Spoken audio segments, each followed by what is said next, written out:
आज की कहानी है जैसे को तैसा। बहुत पुरानी बात है। एक जंगल में दो पक्के दोस्त रहते थे। एक था गीदड़ और दूसरा था ऊंट। गीदड़ काफी चालाक था और ऊंट सीधा साधा सा। ये दोनों दोस्त घंटों नदी के पास बैठकर अपना सुख दुख बांटते थे। दिन गुजरते गए और उनकी दोस्ती गहरी होती गई।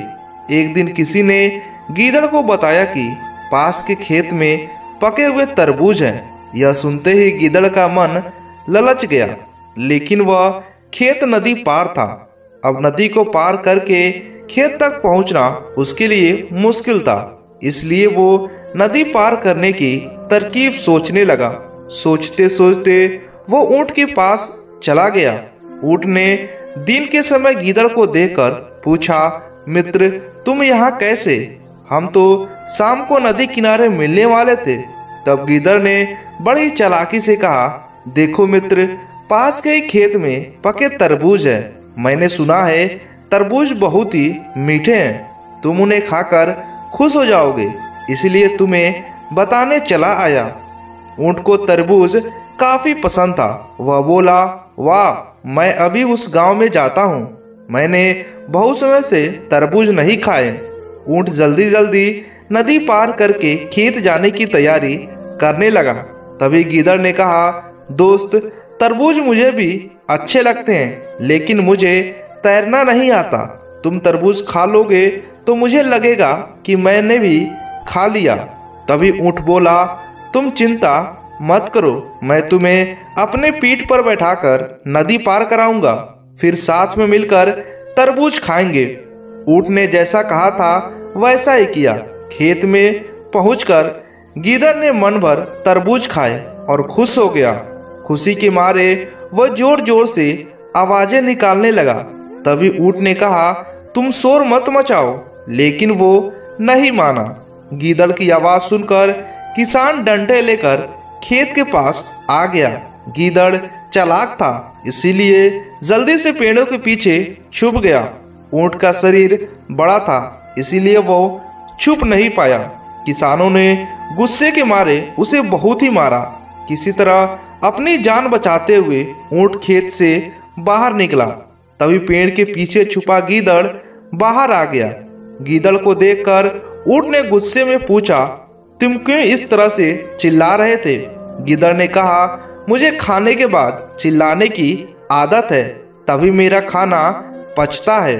इस जवाब को सुनकर ऊंट को और भी ज्यादा गुस्सा आ गया। फिर वो चुपचाप नदी की ओर बढ़ने लगा। नदी के पास पहुंचकर उसने अपने पीठ पर गीदड़ को बैठा लिया। इधर ऊंट को मार पड़ने से मन ही मन गीदड़ खुश हो रहा था। उधर नदी के बीच में पहुंचकर ऊंट ने नदी में डुबकी लगानी शुरू कर दी। गीदड़ डर गया और बोलने लगा, यह क्या कर रहे हो? गुस्से में ऊंट ने कहा, मुझे कुछ खाने के बाद उसे हजम करने के लिए नदी में डुबकी मारनी पड़ती है। गीदड़ को समझ आ गया कि ऊंट उसके लिए बदला लेना चाहता है जो उसने उसके साथ किया है। बहुत ही मुश्किल से गीदड़ पानी से अपनी जान बचाकर नदी के किनारे पहुंचा। उस दिन के बाद से गीदड़ ने कभी भी ऊंट को परेशान करने की हिम्मत न की। ऊंट और गीदड़ की कहानी से ये सीख मिलती है कि चालाकी नहीं करनी चाहिए।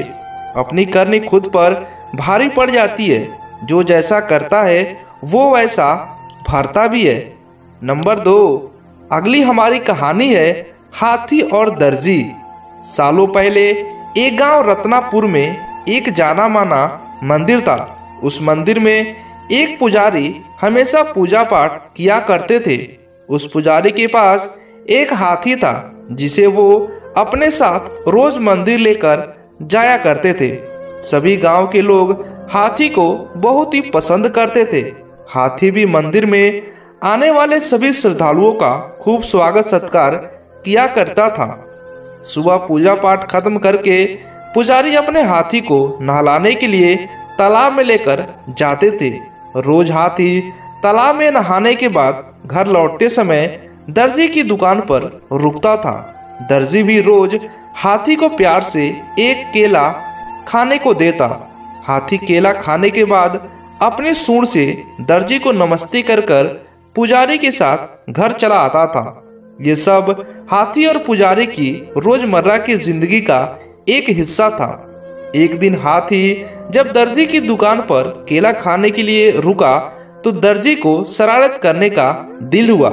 उसने हाथी को केला देने के बाद अपने हाथ में सुई रख ली। जैसे ही हाथी ने उसे नमस्ते किया, दर्जी ने उसकी सूंड पर सुई चुभा दी। सुई चुभते ही हाथी जोर जोर से चिघाड़ते कहराने लगा। दर्जी ने हाथी के दर्द का खूब मजाक उड़ाया और जोर जोर से हंसने लगा। पुजारी को पता नहीं चला कि क्या हुआ। वो हाथी को सहलाते हुए अपने घर लेकर चले आए। अगले दिन फिर पुजारी और हाथी तालाब से लौटकर आ रहे थे। पुजारी कुछ दूर रुककर लोगों से बात करने लगे। हाथी रोज की तरह दर्जी की दुकान पर आ रुका। आज हाथी ने अपने सूंड में कीचड़ भर रखा था। दर्जी अपनी दुकान में बैठकर कपड़ों की सिलाई कर रहा था। जैसे ही हाथी ने दर्जी को देखा, वैसे ही हाथी ने उसकी पूरी दुकान पर कीचड़ फेंक दी। उस कीचड़ से दर्जी तो भीग ही गया, बल्कि उसका दुकान के सिले हुए कपड़े भी खराब हो गए। इस सब से दर्जी समझ गया कि मैंने कल जो किया था उसी का दंड हाथी ने मुझे आज दिया है। दर्जी को अपनी गलती का एहसास हुआ और वो हाथी के पास भागकर गया। उसने हाथी से माफी मांगने की कोशिश की। उसने कहा, हे गजराज, आपने बिल्कुल सही किया। मैंने जो कल किया था उसका यही नतीजा होना चाहिए। हाथी ने दर्जी की तरफ देखा और अपनी सूंड को हवा में लहराते हुए वहां से चला गया। दर्जी को मन ही मन बहुत ही बुरा लगा। उसने अपने मजाक मस्ती के चक्कर में एक अच्छा सा दोस्त हाथी खो दिया। उस दिन से दर्जी ने ठान ली कि वो किसी के भी नुकसान कर उसका मजाक नहीं उड़ाएगा। दर्जी और हाथी की कहानी से यह सीख मिलती है कि किसी के साथ भी बुरा व्यवहार नहीं करना चाहिए, मजाक भी नहीं करना चाहिए, क्योंकि हमें भी ये भुगतना पड़ता है। नंबर 3, लालची लकड़हारे की कहानी।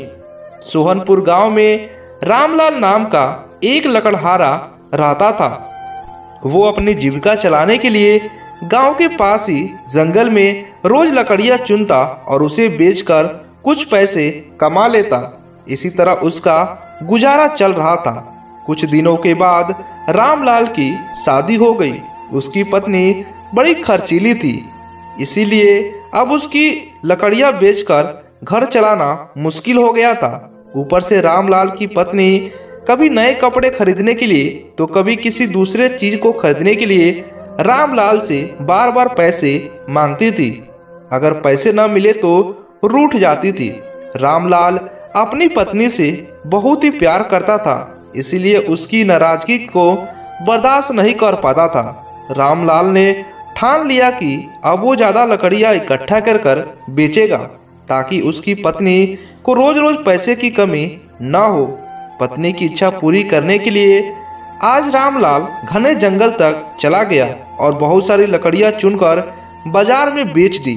ज्यादा लकड़ियों से ज्यादा पैसे मिले तो खुश होकर रामलाल ने सारे पैसे अपने पत्नी को दे दिए। अब रोज रामलाल ऐसा ही करने लगा। देखते देखते उसके मन में लालच बढ़ गया। फिर उसने धीरे धीरे पेड़ काटना भी शुरू कर दिया। पेड़ काटने से और ज्यादा लकड़ियां हो गई और उसे अधिक दाम भी मिलने लगे। लकड़ा हर हफ्ते एक पेड़ काटता और लकड़ियां बेचकर मिलने वाले पैसे से अपने पत्नी के शौक को पूरा करता। अब पैसे ज्यादा आ रहे थे तो घर भी अच्छे से चल रहा था। धीरे धीरे रामलाल ने पैसों को जुए में लगाना शुरू कर दिया। जुआ खेलने की लत ऐसी लगी कि रामलाल एक मोटी रकम इसमें हार गया। अब इस रकम को चुकाने के लिए रामलाल ने एक मोटे मोटे पेड़ काटने शुरू कर दिए। जैसे ही रामलाल ने जंगल में जाकर अपनी कुल्हाड़ी को एक बड़े से पेड़ पर चलाने की कोशिश की तो उस पेड़ की टहनी ने उस पर हमला कर दिया। रामलाल चौंक गया। फिर उस पेड़ की एक टहनी ने उसे लपेट लिया। रामलाल कुछ समझ नहीं पाया कि ये सब क्या हो रहा है। तभी पेड़ से आवाज आई, मूर्ख, तू अपने लालच के चक्कर में मुझे काट रहा है। तू सारे पैसे जुए में लुटा देता है और फिर पैसे लौटाने के लिए पेड़ काटने आ जाता है। तुझे पता है कि पेड़ कितने कीमती होते हैं। हमारे अंदर भी जान बसती है और हम तुम इंसानों को जीने के लिए हवा, धूप में छाया और भूख को शांत करने के लिए फल देते हैं, लेकिन तू अपने स्वार्थ के लिए हमें काट रहा है। पेड़ ने कहा, आज तू रुक, यही कुल्हाड़ी से मैं तेरे ऊपर चलाती हूँ। पेड़ की टहनी कुल्हाड़ी से राम लाल पर वार करने ही वाली थी कि वह गिड़गिड़ाने लगा। उसने माफी मांगते हुए कहा, मुझसे गलती हुई है, लेकिन मुझे सुधरने का एक मौका दो। अगर आप मुझे मार दोगे तो मेरी पत्नी का क्या होगा? वो अकेली पड़ जाएगी। आज से मैं किसी भी पेड़ को नहीं काटूंगा, ये मैं प्रण लेता हूँ। यह सुनकर पेड़ को रामलाल के ऊपर दया आ गई। उसने रामलाल को छोड़ दिया। छूटते ही रामलाल भागकर अपने घर गया और पैसों के लालच में न आने का संकल्प ले लिया।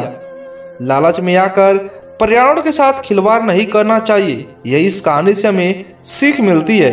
हमें ऑक्सीजन पेड़ से ही मिलते हैं। इन्हें काटकर हम खुद अपने जीवन को संकट में डाल रहे हैं। दोस्तों, आपको यह कहानी कैसी लगी हमें नीचे कमेंट कर बताइएगा।